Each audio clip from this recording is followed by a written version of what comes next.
Welcome to Monk's Temple. Hello, dear friend.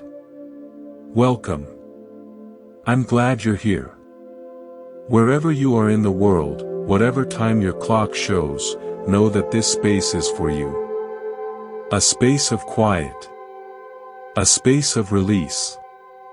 Tonight, we are not going anywhere. We are not striving for anything.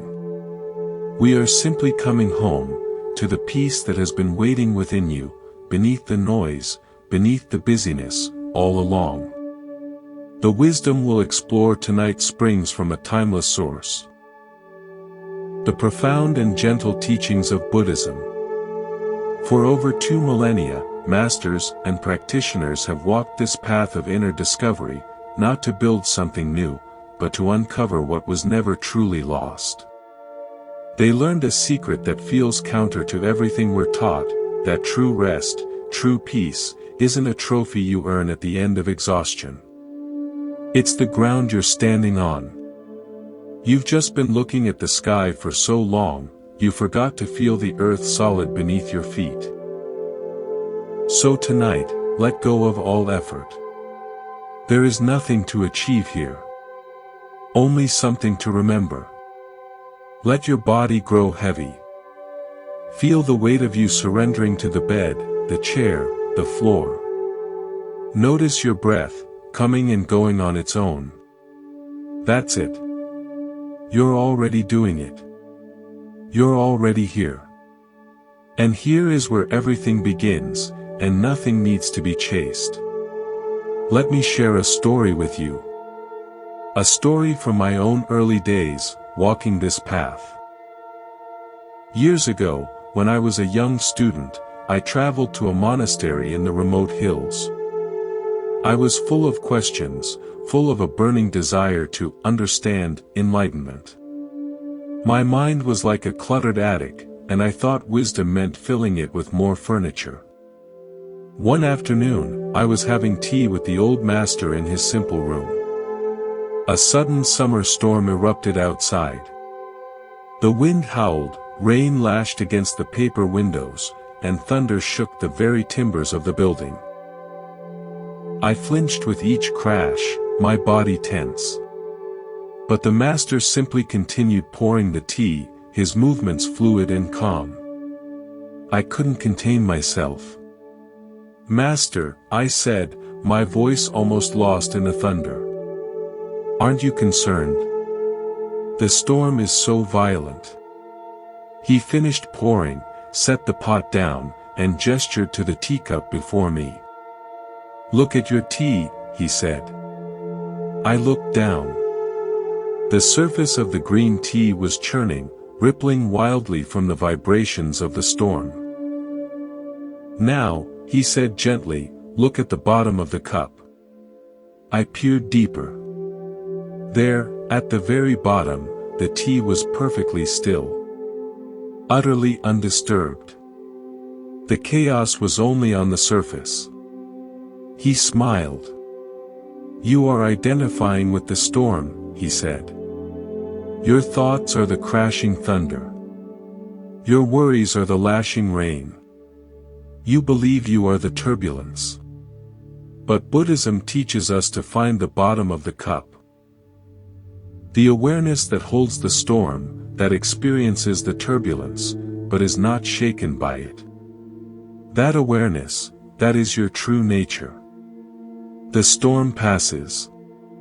The bottom of the cup remains." That night, as the storm quieted into a gentle drizzle, I realized I had been trying to control the weather my whole life. I never thought to simply rest at the bottom of my own being. This is the heart of what we explore here at Monk's Temple. Not adding more to your surface, but discovering the profound stillness that already exists at your core. If this resonates with you, if you feel a pull toward this kind of deep, abiding rest, consider subscribing to Monk's Temple. Each week, we share these gentle journeys to help you remember the stillness within. But for now, no need to move. Just continue to rest. Let's begin with a principle that Buddha himself taught, the cause of so much of our weariness: attachment. In a village known for its vibrant gardens, there lived a gardener named Ilara. Ilara was talented, but her heart was tethered to outcomes. She loved flowers, but she loved her flowers being the best most of all. One year, she acquired a single bulb of a celestial orchid, a flower said to bloom only once every 7 years under a specific moon. Its blossom was rumored to be so beautiful it could move one to tears. Ilara dedicated herself to this orchid. She built a special greenhouse, controlled the temperature to the exact degree, measured water droplets, and sang to it at dawn. The orchid became her entire identity. "I am the keeper of the celestial orchid," she would think. The years passed. The orchid grew, but it did not bloom. Ilara grew anxious, then desperate. She read more books, adjusted the soil, fretted endlessly. Her other gardens began to wither from neglect. Her joy in simple sunflowers and cheerful daisies vanished. All that mattered was the orchid. Finally, the 7th spring arrived. A bud formed. Ilara was beside herself. She guarded the greenhouse day and night. On the evening the moon was right, she sat before it, barely breathing. The bud began to unfurl. And there, in the moonlight, was a perfectly ordinary white orchid. It was lovely, certainly, but it held no celestial light, no supernatural beauty. It was just a flower. Ilara's world shattered. She fell into a deep sadness. All those years of striving, of identifying herself with this special thing, for this? Exhausted and heartbroken, she stopped tending the special greenhouse. She wandered back to her neglected main garden, overgrown with weeds. With nothing left to lose, she simply began pulling weeds, her hands in the earth. She felt the soil, cool and damp. She smelled the wild mint that had taken over a corner. A fat bumblebee buzzed past her ear. And then, a strange thing happened. As her hands worked without purpose, her heart, which had been so tight and small around that one orchid, began to open. She noticed the intricate pattern of a common fern. She saw how the evening light caught the dewdrops on a spiderweb, turning it into a necklace of diamonds. A profound sense of peace settled over her, a peace not born of achieving something rare, but of participating in the ordinary, abundant life that had been here all along. She had mistaken possession for love, and control for care. Buddhism teaches that suffering arises from this very grasping. We attach our happiness to specific conditions, a job, a relationship, a goal, an idea about ourselves. Like Ilara and her orchid, we pour all our energy into one pot, ignoring the entire garden of the present moment.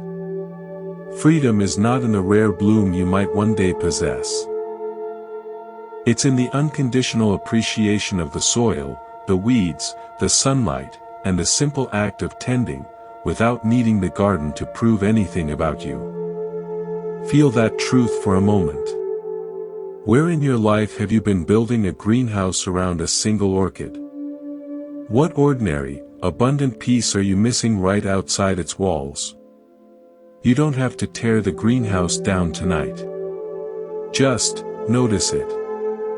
And know that the garden is still here, waiting for your return. Now, let the body relax a little more. Let the mind soften.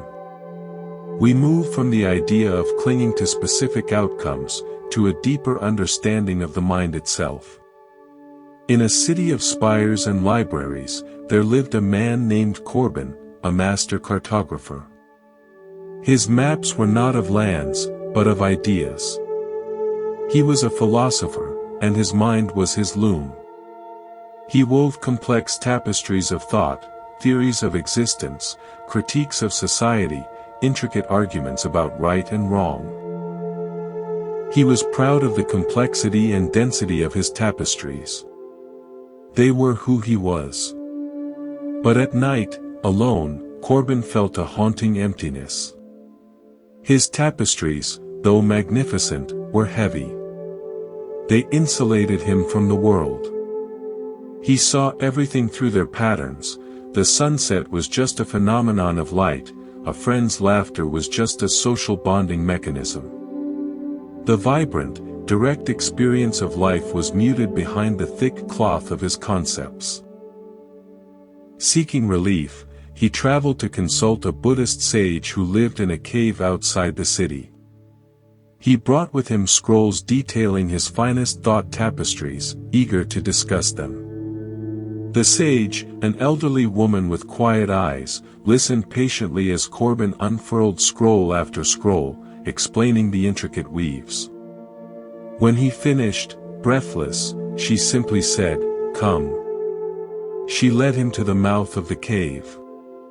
The evening sky was streaked with orange and purple. "What is that?" she asked, pointing to the sunset. "Well," Corbin began, his mind instantly activating.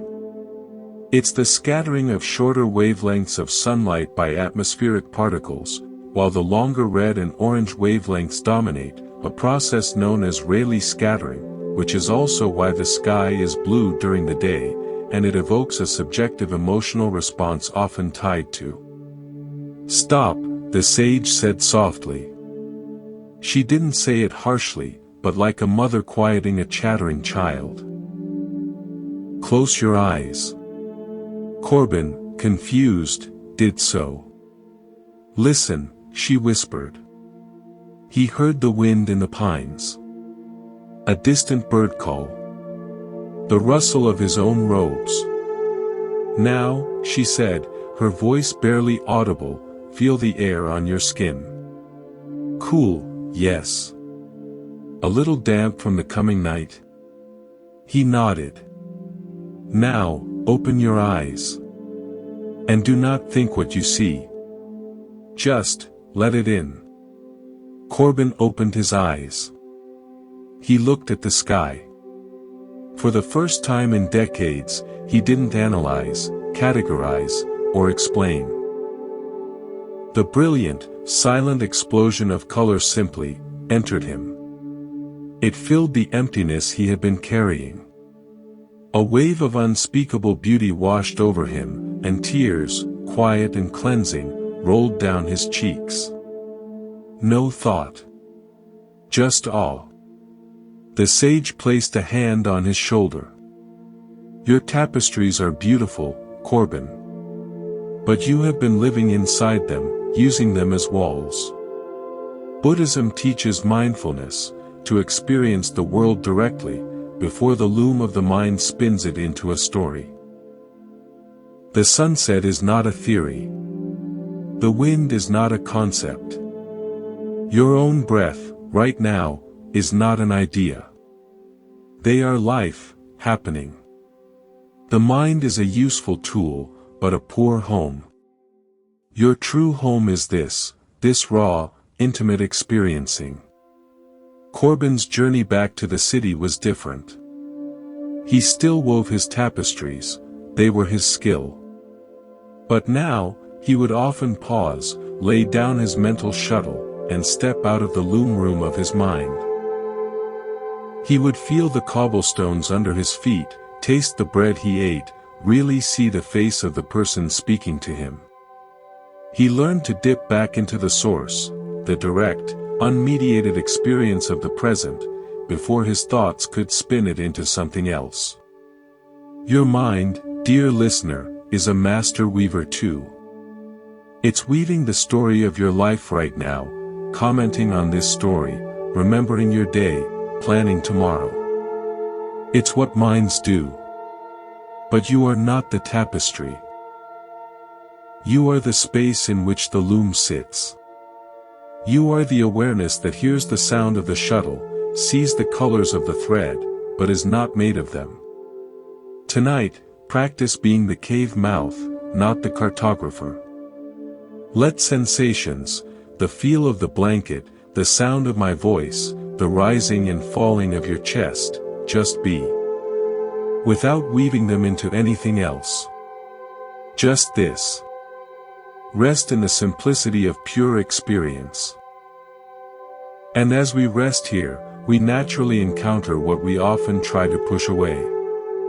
The Buddha taught about embracing the full spectrum of life, not just the pleasant parts. In a town famous for its pottery, there was an artisan named Kale.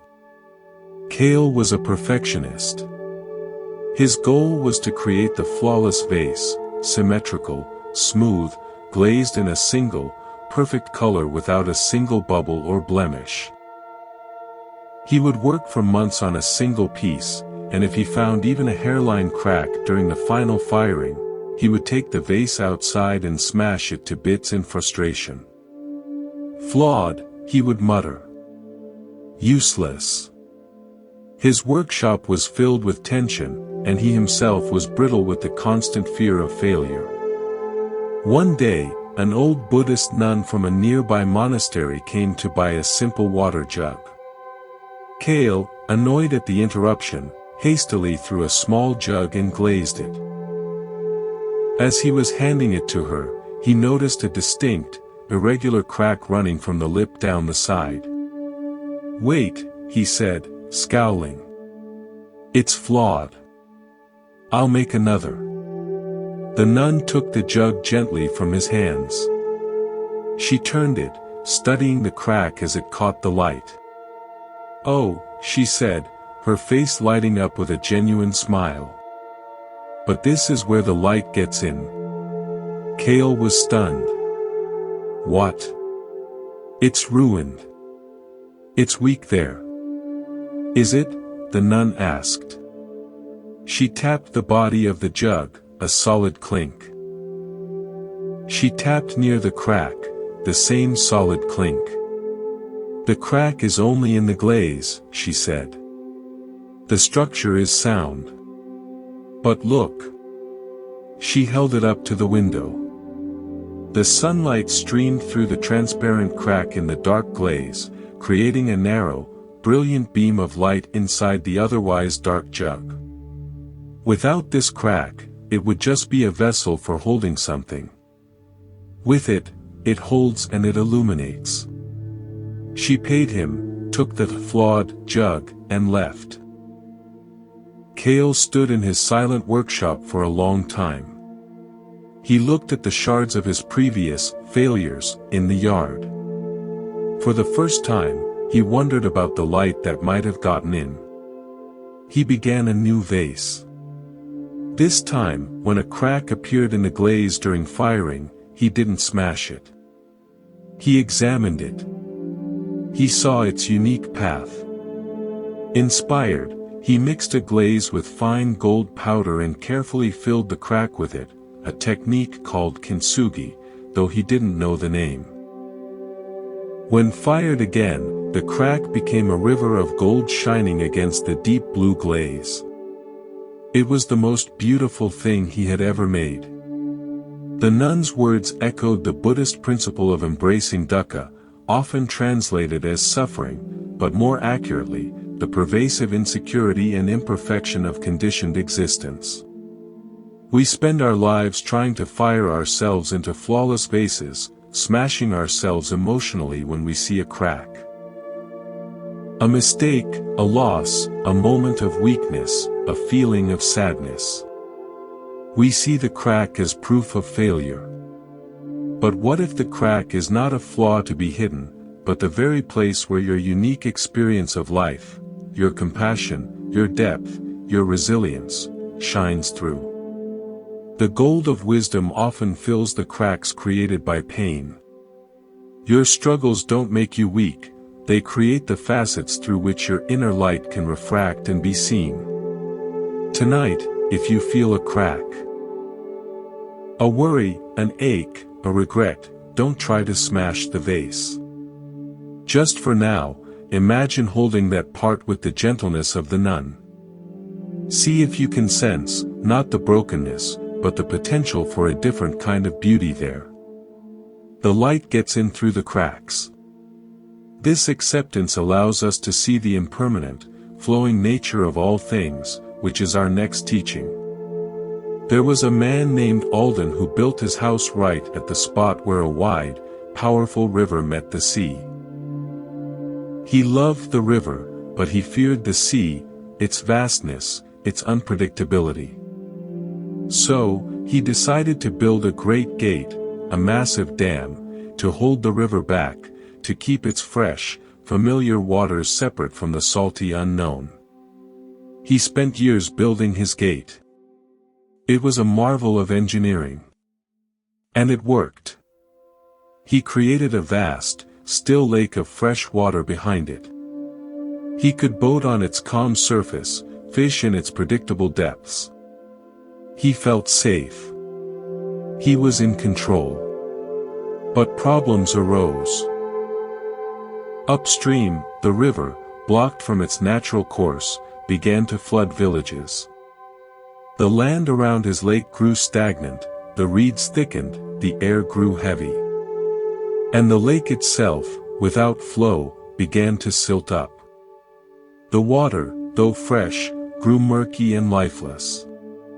Alden worked harder, reinforcing the gate, dredging the lake, but it was a constant, exhausting battle against nature's intention. One day, a wanderer, a student of the Buddhist teachings on impermanence, anicca, came to his door. The wanderer saw the grim expression on Alden's face, the tired set of his shoulders as he looked out at his stagnant kingdom. "You seem to be fighting a great war," the wanderer observed. "I am preserving what is good." Alden insisted, explaining his gate and his fear of the sea. The wanderer nodded. "You have built your life on an idea, this, here, must remain. That, there, must be kept away. But the river does not share your idea. Its nature is to flow. Your resistance to its nature is the source of your battle. But if I let the gate open," Alden said, despair in his voice, "the river will be gone. It will mix with the sea and be lost." "Will it?" the wanderer asked. "Or will it simply become what it always was, part of the great cycle?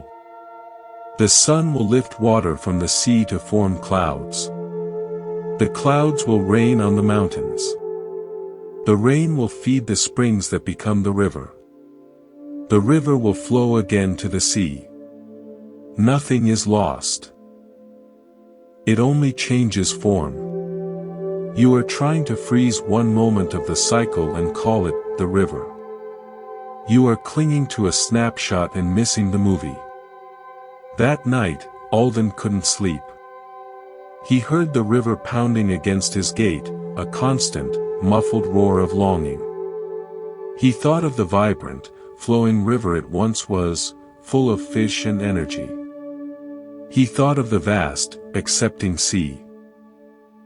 At dawn, heart pounding with terror and a strange, nascent hope, he began the mechanism to open the great gate. It creaked and groaned. A trickle became a stream, then a torrent. The stagnant lake water rushed out to meet the incoming tide. For a moment, there was chaotic, churning confusion, fresh and salt water mixing. Then, it settled into a magnificent, wide estuary, a place of dynamic mixing, where life exploded. Birds flocked to the new marshes. Fish returned. The water was clear and alive, constantly renewed. Alden's house was now on the shore of something vibrant, not a stagnant pool. The battle was over. He had traded control for participation. We are all gatekeepers. We build mental and emotional dams to hold on to pleasant experiences, relationships, phases of life, or our own self-image. We try to keep away the sea of change, loss, and the unknown. This clinging, upadana, is the direct cause of our suffering, as the Buddha taught. We exhaust ourselves maintaining the dam, fighting the natural flow of life. But life is the river. Everything is in motion, your body, your thoughts, your circumstances, the people you love. To resist this flow is to live in a stagnant, exhausting struggle. To open the gate is not to lose yourself, but to join the greater cycle.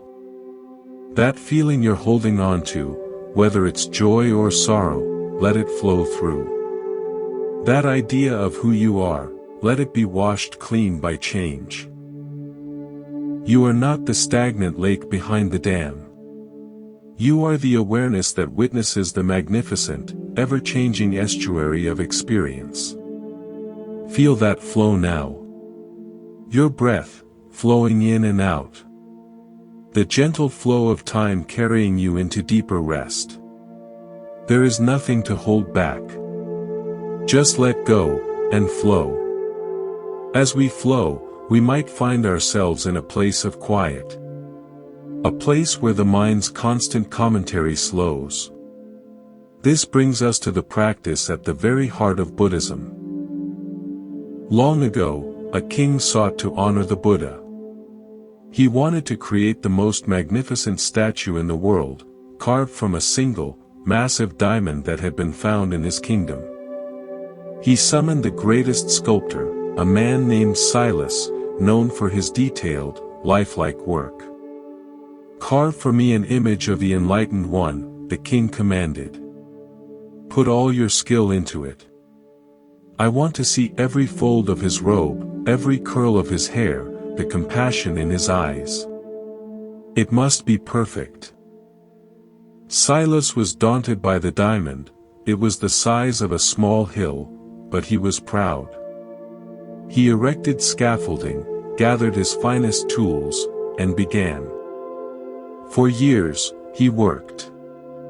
He carved intricate details. A single hand took months. He was obsessed with getting every feature exactly right according to the scriptures. But the diamond was stubborn, flaws would appear, forcing him to change his design. He grew frustrated, angry. The statue was technically impressive, but it felt cold, rigid. The king would visit and frown. "It lacks life. It lacks peace." Silas, in despair, traveled to a monastery to seek guidance. He found an old monk who was the monastery's gardener. He poured out his troubles. "I am trying to carve the Buddha, but I cannot capture his essence. The diamond resists me." The gardener monk listened, then handed Silas a small, smooth stone from the path. It was worn by centuries of footsteps and rain. "What do you see?" the monk asked. "A stone," Silas said, confused. "Look closer." Silas saw no carving, no detail. Just a simple, oval shape, cool and heavy in his hand. Yet, holding it, he felt a curious calm. "How was this shape made?" the monk asked.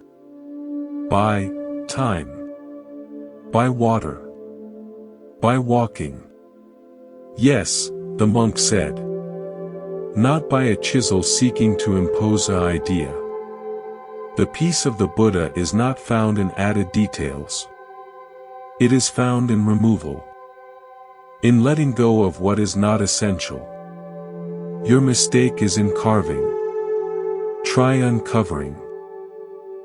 Silas returned to the Diamond Mountain with a new understanding. He put away his fine tools. He took up a heavy mallet and a rough point. Instead of asking, "What should I add here?" he began to ask, "What is not the Buddha?" He stopped trying to create a face and instead began removing great chunks of stone that were clearly not the form. He worked with less precision but more intuition. He wasn't sculpting, he was liberating the form he sensed within the stone.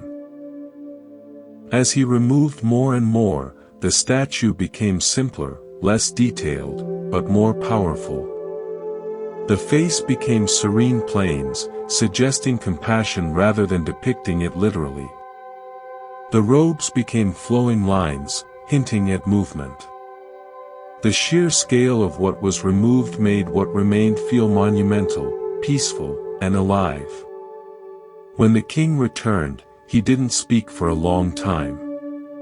He walked around the statue, now towering and serene in its simplicity. Tears filled his eyes. "Now," he whispered. "Now I see him. You have not carved a statue. You have made space for the Buddha to appear." This is the practice of meditation, of mindfulness. We often approach our minds like Silas with his fine tools. We try to carve ourselves into better people, more patient, more focused, more peaceful. We add techniques, rules, judgments. We get frustrated when our diamond resists. Buddhism invites us to the gardener's way, the way of uncovering. You are not a block of marble that needs perfect sculpting. You are the diamond mountain, and your true nature, Buddha nature, is already perfectly within. Meditation is not about adding stillness. It is the mallet and point of awareness, gently removing your identification with the passing thoughts, the emotional weather, the constant mental chatter.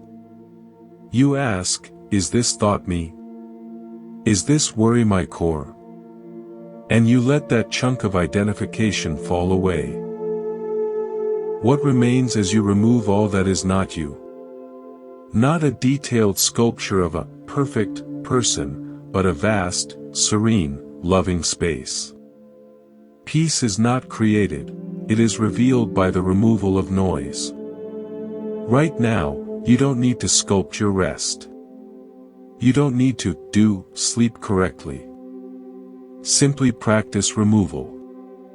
With each exhale, let go of a little tension you're holding in your jaw, your shoulders, your brow.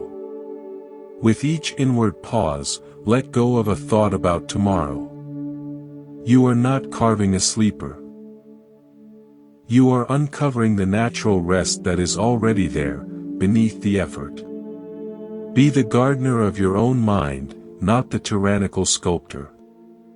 And in that space of removal, we discover a lightness, a simplicity. This leads us to another profound teaching. In a great university, there was a professor named Elian who dedicated his life to the study of a single, ancient oak tree that grew in the central courtyard. But Elian did not study the tree itself. He studied its leaves. He had catalogued every variation in shape, every shade of green, every pattern of vein. He wrote volumes on the chemistry of chlorophyll, the physics of photosynthesis, the biology of deciduous cycles.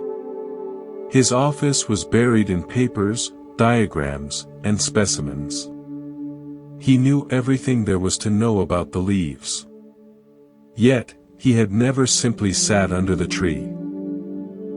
He had never felt the dappled shade on his skin, never listened to the wind in its branches, never noticed how the sun set behind its silhouette. The living reality of the tree was lost to him beneath the mountain of information. A young Buddhist monk from the mountains came to the university. He saw Elian frantically trying to preserve a rare yellow leaf in a book, lamenting its inevitable decay. The monk sat down on the grass under the oak and closed his eyes, a faint smile on his face.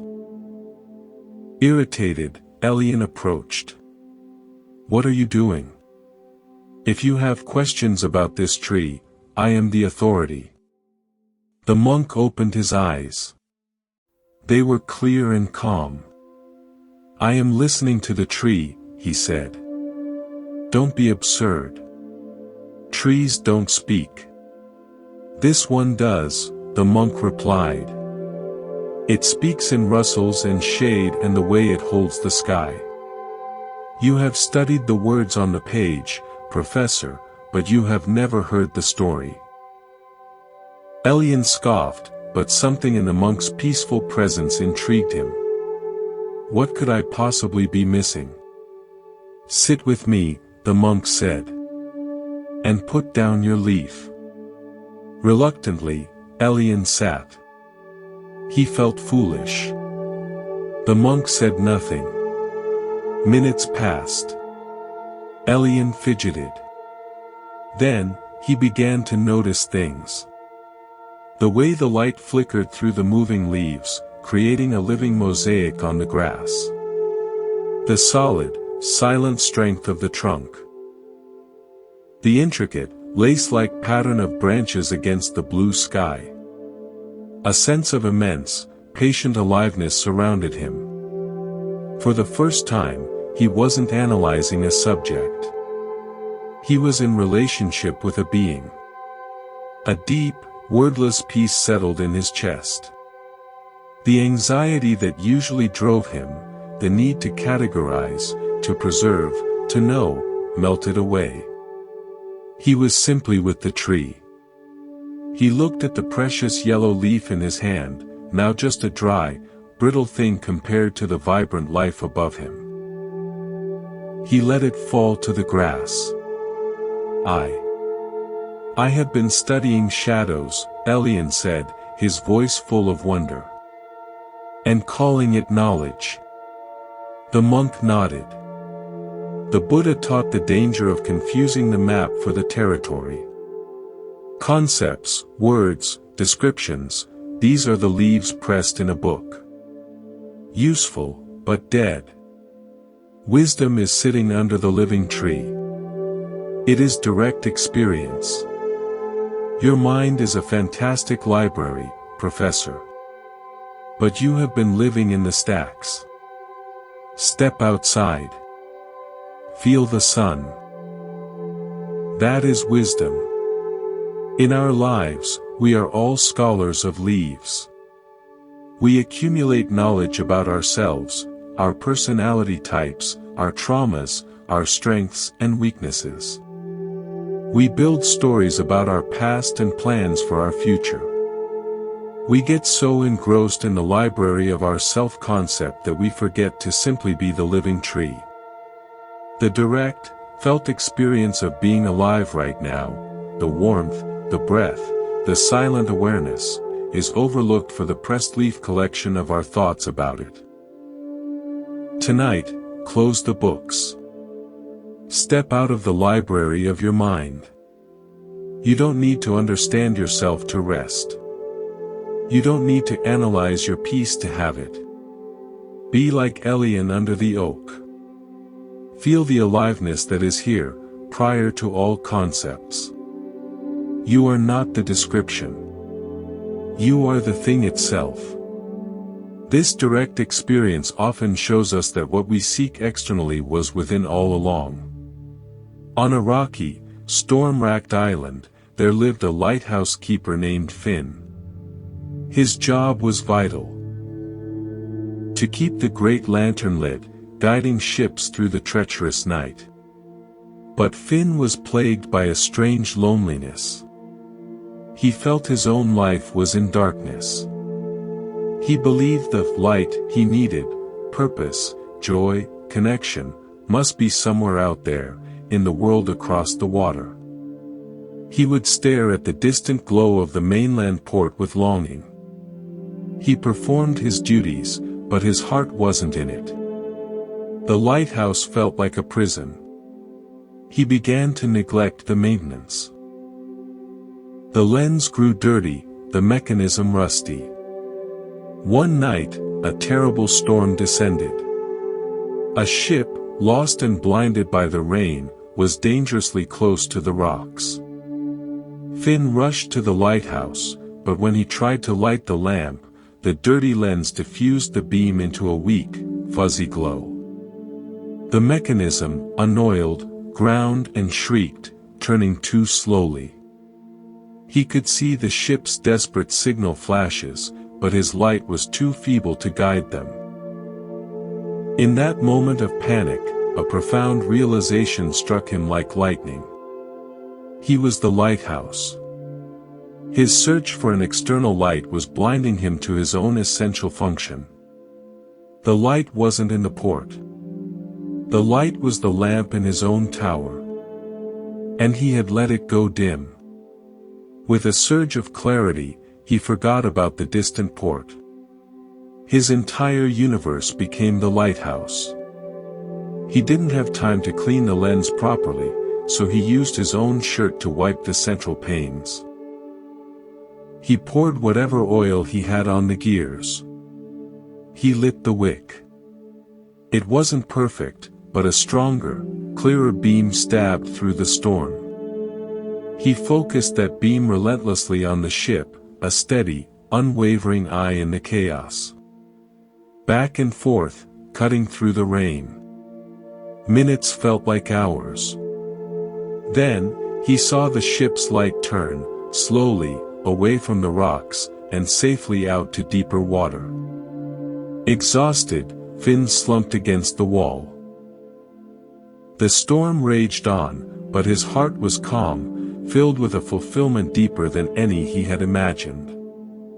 He had not received light from the world, he had become a source of light for the world. By turning his attention fully to his own tower, his own present moment responsibility, his own capacity, he found the purpose he'd been seeking across the water. This is a core revelation in Buddhism. We search for happiness, peace, and validation from external sources. Achievements, relationships, possessions, status. We gaze longingly at other people's ports. This outward search is called samsara, the cyclical wandering. The Buddha taught that the end of suffering, nirvana, is not a place you reach, but a light you realize you already are. It is the unwavering awareness within your own being. Your lighthouse is your mindful presence. When you feel lost in the storm of thoughts and emotions, you don't need to wish for a different island. You need to tend your own lamp. Clean the lens of your perception by letting go of distorted views. Oil the gears of your compassion with kindness to yourself. Light the wick of your attention on this very moment. Your steady, inner light is not only enough for you, in its genuine glow, it naturally becomes a guide, a peace, that touches everything around you. Feel your own lighthouse now. The solid structure of your body, resting. The lamp of your awareness, softly lit. There is no need to signal to any distant shore. Just rest in the completeness of being the light itself. The storm of the day can rage outside. In here, the beam is steady, and that is enough. And from this place of inner sufficiency, we can look at our lives with new eyes. We see the burdens we carry not as necessities, but as choices. In a bustling city, there was a tailor named Gwen who was famous for a peculiar specialty. She warded cloaks of remembrance. People would bring her fabric, a piece of a loved one's garment, a scrap from a happy time, a fragment from a tragic loss, and she would weave it into a cloak. The wearer would then carry the memory with them always. Gwen was a compassionate woman, but she didn't fully understand the weight she was helping people shoulder. She herself wore no such cloak. A Buddhist teacher, visiting the city, came to her shop. He saw the people leaving, wrapped in beautiful but visibly heavy garments, their steps slow, their postures bowed. "You are a skillful weaver," the teacher said to Gwen. "But tell me, what is the purpose of these cloaks?" "To remember," Gwen said proudly. "To honor. To keep the past close." "I see," the teacher said. He pointed to a man outside, struggling under a particularly large, dark cloak. Does that cloak keep him warm, or does it simply remind him that he is cold? The question confused Gwen. It reminds him of his father, who has passed. And when he feels the weight of it, does he feel his father's love, or only the absence? The teacher asked gently. You are weaving anchors, not blankets. That night, Gwen couldn't sleep. She thought of all the cloaks she'd made, the cloak of a spurned lover woven from wedding lace, the cloak of a failed merchant woven from silk stock certificates, the cloak of a grieving mother woven from baby clothes. She had seen them as tributes, but now she wondered if they were prisons. The next day, the teacher returned. I would like a cloak, he said. What memory shall I weave into it? Gwen asked, her voice hesitant. Oh, no memory, the teacher smiled. Weave me a cloak of this moment. Use the thread of your breath as you sit at the loom. Use the color of the sunlight coming through your window right now. Use the sound of the street outside as texture. Gwen was mystified, but intrigued. She tried. As she worked, she found herself paying exquisite attention to the present, the feel of the thread, the rhythm of the shuttle, the play of light on the emerging cloth. She wasn't reaching into the past for material, she was using the alive, immediate reality around her. When she finished, she held up a cloak of stunning, vibrant simplicity. It seemed to shimmer with presence. It was light as air. The teacher put it on. Ah, he said. Perfect. This cloak does not remind me of anything. It simply is. And because it is of the present, it is always new. It will never grow heavy, because the present moment is always leaving, and always arriving. Thank you. He left, wearing the cloak of now. Gwen looked at her shop full of memory threads. She made a decision. When the next customer came, asking for a cloak of remembrance for a lost friend, Gwen said, I will make you a cloak. But first, sit with me for an hour. Tell me not just of your friend's death, but of their laugh. Tell me of the sky on the day you met. Not to weave it in, but to feel it fully. Then, we will weave a cloak for the person you are now, who carries that love forward. Slowly, her craft transformed. She began weaving release cloaks, cloaks so light they seemed to lift at the shoulders, designed not to bind people to the past, but to remind them they are free in the present. The Buddha taught about the burden of sankharas. Mental formations, conditioning, the heavy cloaks of habit, memory, and identity we wrap ourselves in. We think these cloaks are us.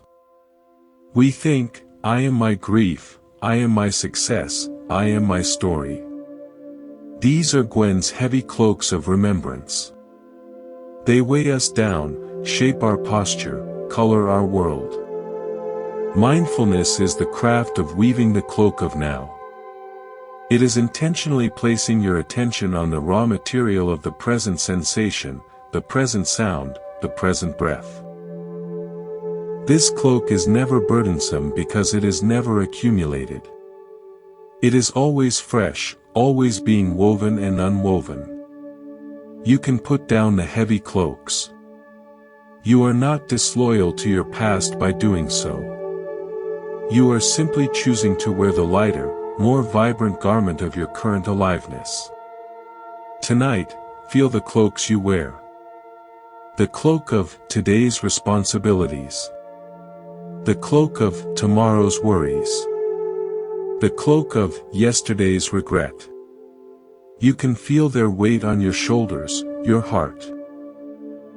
Now, imagine unclasping them, one by one, and letting them fall gently to the floor. What is left?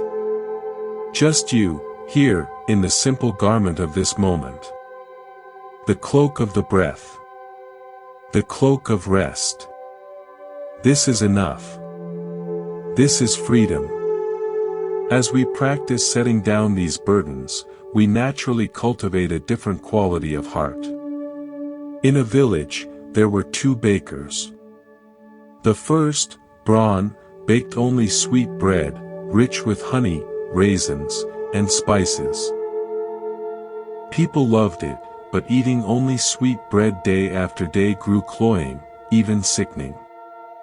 The second baker, Saridwan, baked only sour bread, dark, dense, hearty rye. It was nourishing but austere, and people found it hard to swallow as a steady diet. The villagers were divided, craving one or the other, always slightly dissatisfied.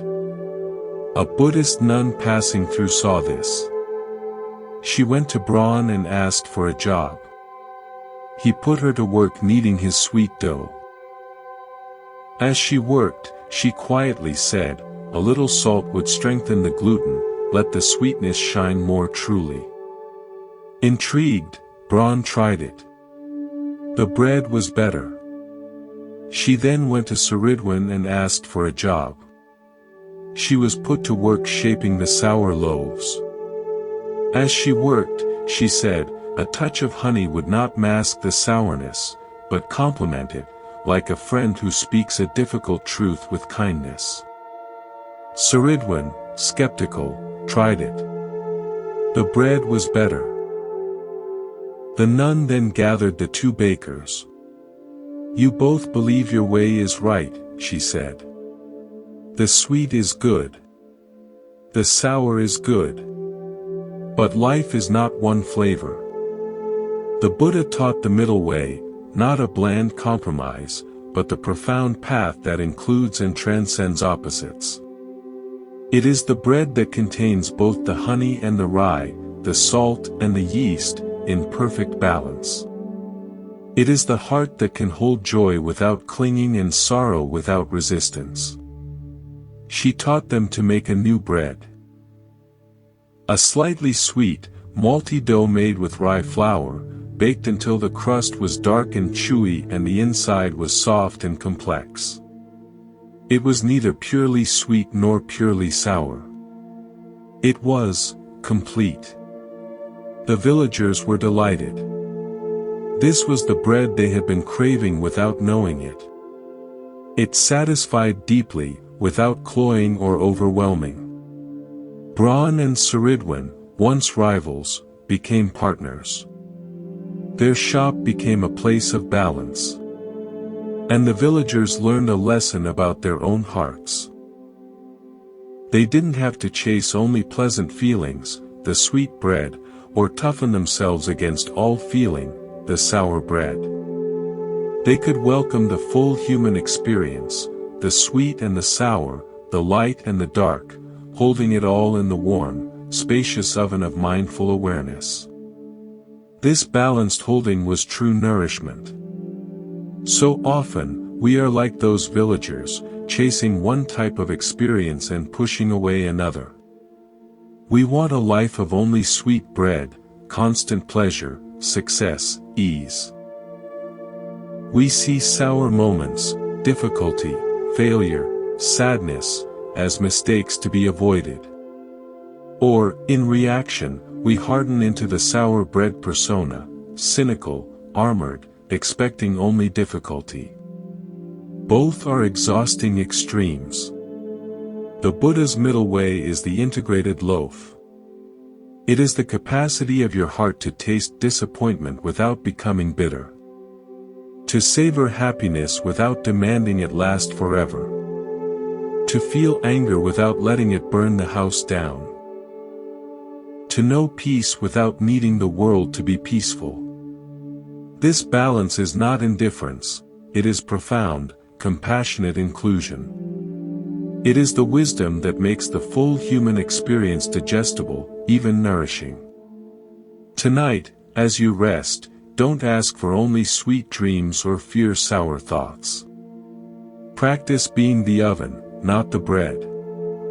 The oven holds the heat that transforms all ingredients. Your awareness can hold whatever arises, sweet memory or sour worry, with the same steady, warm, allowing space. In that balance, you find the deepest rest of all. From this place of balanced heart, our relationship with the world softens. We see interconnection, not separation. There was a painter named Leo who sought to create the ultimate masterpiece, a painting that contained everything. He worked on an enormous canvas, filling it with detailed landscapes, crowded cities, stormy seas, and starry skies. He worked for years, adding more and more, until the canvas was a chaotic, overwhelming jumble of imagery. It was impressive in its complexity, but it had no focus, no peace. Looking at it was exhausting. Disheartened, he traveled to a Zen monastery famous for its minimalist art. He found the master painter, an ancient woman, in a sparse studio. On the wall was a single, vast canvas. It held one, perfect, black brushstroke on a field of white. It was not a picture of anything.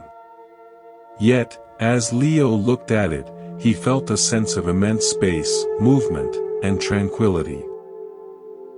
He saw mountains in its ascent, rivers in its flow, the flight of a bird in its taper. How? Leo asked, bewildered. It's just one stroke. My painting has everything, and yet it says nothing. Yours has almost nothing, and yet it contains everything. The old painter gestured for him to sit. She poured tea. Your painting, she said, is born from the idea of separation. You paint a tree, then you paint a sky next to it, then a mountain behind them. You see the world as a collection of isolated objects. You add and add, trying to include all the separate things. You end up with a crowd, but no community. She pointed to her single stroke. This is born from the experience of interconnection. I do not paint a thing. I paint a moment of energy, of manifestation. This stroke is not separate from the white space. The white space is part of the stroke. Together, they are the one breath of the painting. In this one stroke, if you look with quiet eyes, you can see the tree, the sky, and the mountain, not as separate objects, but as expressions of the same vital energy. Because in truth, they are. She dipped her brush in ink. Watch. With fluid, effortless motion, she painted a single curve on a fresh sheet. This is not a mountain. This is mountain ing. The verb, not the noun. The process of being. When you see the world this way, as a dynamic, interconnected process rather than a frozen collection of things, you don't need to paint everything. One honest gesture contains the whole, because the whole is present in every part. Leo returned home and looked at his crowded canvas. He saw the separation, the anxiety, the grasping for completeness through accumulation.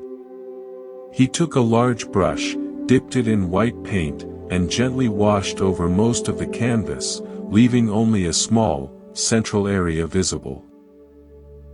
A simple branch of a tree against a sliver of sky. In simplifying, in seeing the branch and the sky as one event of being, his painting suddenly came alive with peaceful meaning. The Buddha taught praditya samutpada, dependent origination. Nothing exists in isolation. Everything arises in dependence upon other things. You are not a separate stroke on a blank canvas. You are intimately woven into the entire painting of existence. Connected to the air you breathe, the people you love, the earth that supports you. Your suffering arises when you feel yourself as an isolated mark, fighting for space on the canvas. Peace arises when you realize you are the relationship between the stroke and the space, inseparable from the whole. Right now, feel your interconnection. The breath you take is part of the atmosphere of the planet. The weight of your body is held by the ground, which is part of the earth spinning in space. The sound of my voice reaches you through waves of energy. You are not a lonely brushstroke. You are a vital movement in a vast, beautiful, single painting. Your rest tonight is not just for you, it is the painting resting. Allow yourself to dissolve into that wholeness. You are not going to sleep alone. The universe sleeps with you. And in that wholeness, we discover that even time is not what we thought. In a town governed by a giant clock tower, lived a clockmaker named Felix. Felix was obsessed with time. He believed life was a linear march from past to future, and his purpose was to measure it perfectly. He built personal timepieces that counted steps, heartbeats, even breaths.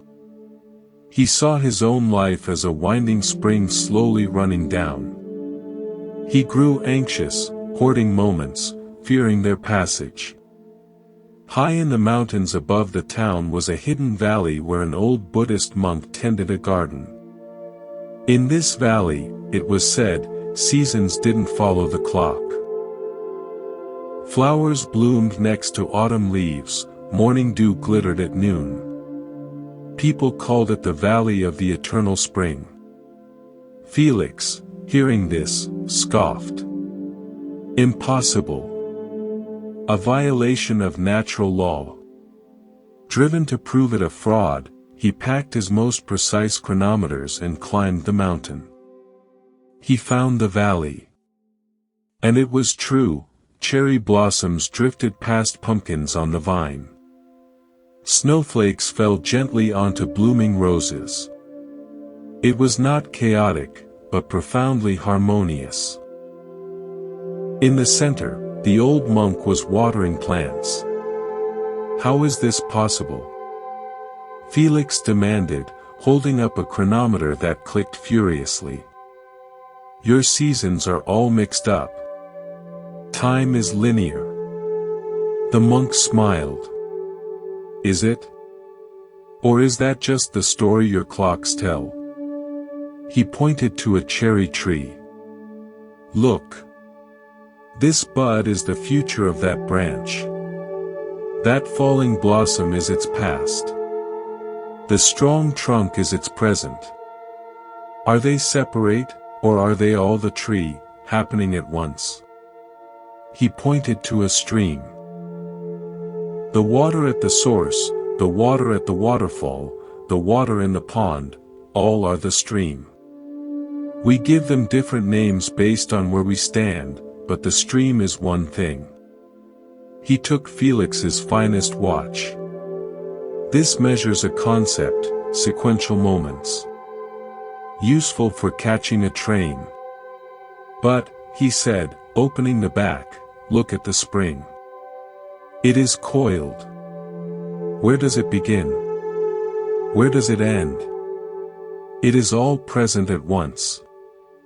Your life is not the ticking hand.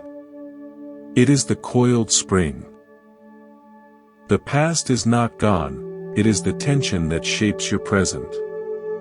The future is not unreal, it is the potential energy in the coil. The present is the point of release where all of it becomes movement. Felix stared at the coiled spring, then at the valley where all seasons dance together. He thought of his own life, his childhood, still alive in his love of gears, his fears for the future, the energy of the coil yet to be released, this very moment of confusion and wonder. They weren't separate points on a line. They were all him. Simultaneously. The linear clock was a helpful fiction for practical life, but not the truth of existence. The Buddha's teachings point to timelessness, ekalika. The peace of nirvana is not found at the end of time, but in touching the timeless dimension within time. When you are fully present, you touch the eternal spring. In deep meditation, or in moments of pure absorption, the sense of past and future falls away. There is only the vivid, timeless now that contains the essence of all your seasons, the child, the adult, the elder, all at once. Your anxiety, like Felix's, comes from identifying with the ticking hand, racing against an imaginary line.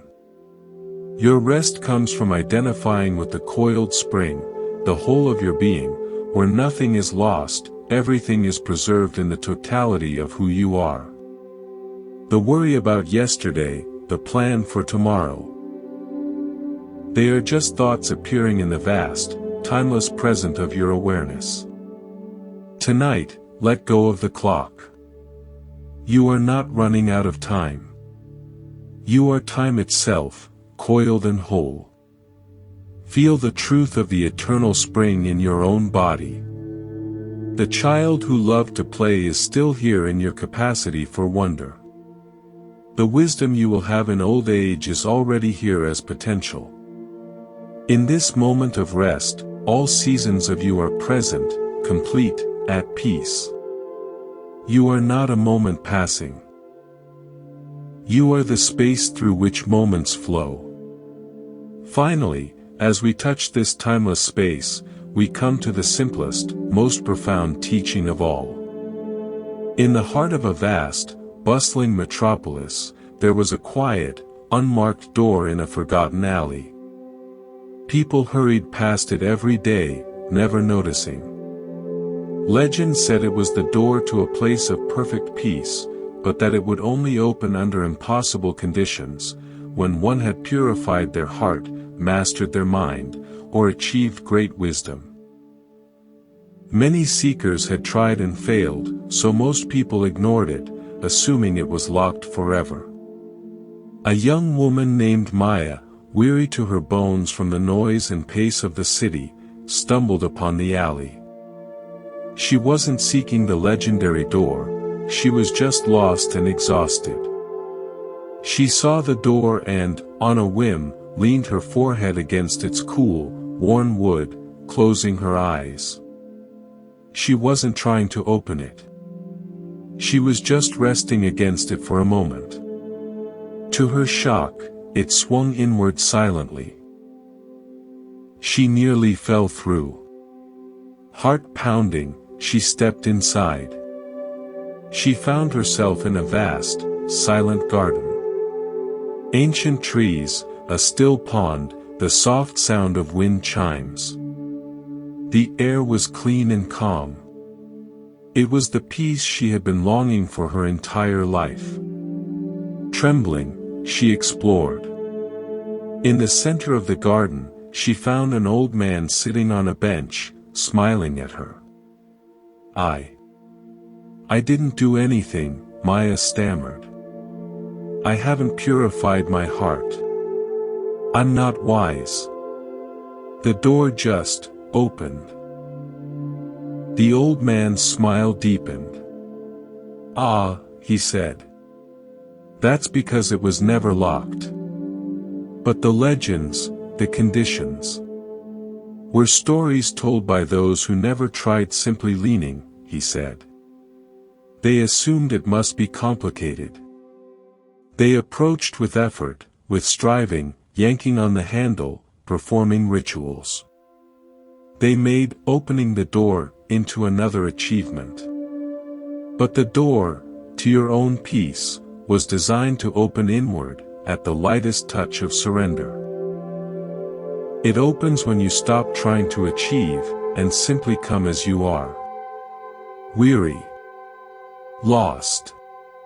imperfect. That is the only condition. To stop standing outside, and to rest your weight against it. Maya stayed in the garden for what felt like both a moment and a lifetime. When she finally left, the door closed softly behind her. She knew she could return whenever she wanted. The peace wasn't inside the garden was inside the peace she had carried with her all along.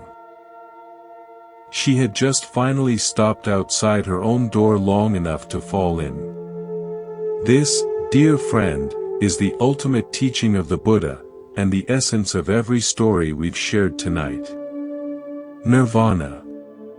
Peace. Enlightenment. It is not a distant achievement. It is not a reward for being good enough, smart enough, or disciplined enough. It is the natural state of your being when you cease all striving and simply are. The door is your own heart. And it is not locked. It never was. You have been standing outside, reading the complicated legends, thinking you need to clean yourself up, solve your problems, or become someone else before you can enter. You have been yanking on the handle with effort. All that is required is to lean your weary forehead against it. To stop. To surrender. To let go. You are doing it right now. By listening, by allowing your body to rest, by letting your mind soften, you are leaning on the door. And can you feel it? It's opening inward. The peace you seek is welcoming you home. It was here all along. In the space between your thoughts. In the silence after the breath. In the simple, undeniable fact of awareness itself. There is nowhere to go. Nothing to become. No test to pass. You are already inside the garden. As our journey through these teachings gently concludes, feel how far we've come without moving an inch. We've visited gardeners and clockmakers, tailors and lighthouse keepers, all within the landscape of your own awareness. Each story was a different window into the same room, the room of your true nature, which is peace itself. These Buddhist truths are not commandments to obey, but mirrors to recognize yourself. The non-attachment, the mindfulness, the acceptance, the interconnection, the timelessness, they are not qualities you need to build.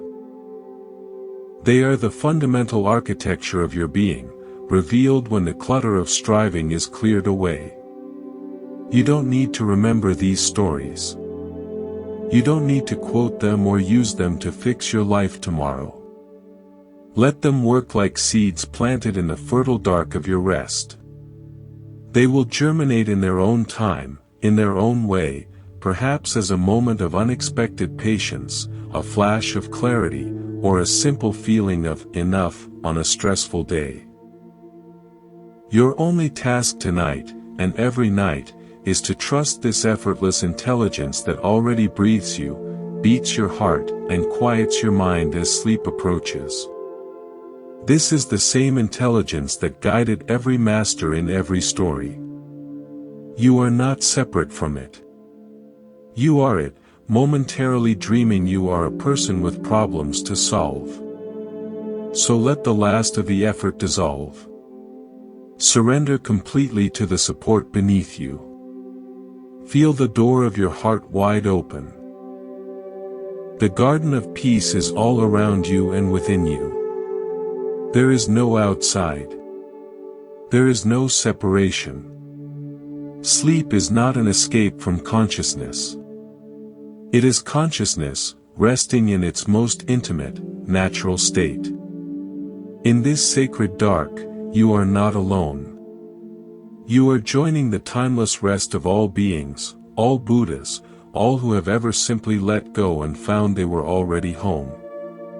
Thank you for allowing me to walk this gentle path with you tonight. This has been Monk's Temple. May you rest deeply, and awaken to the peace that never left you. Sleep well.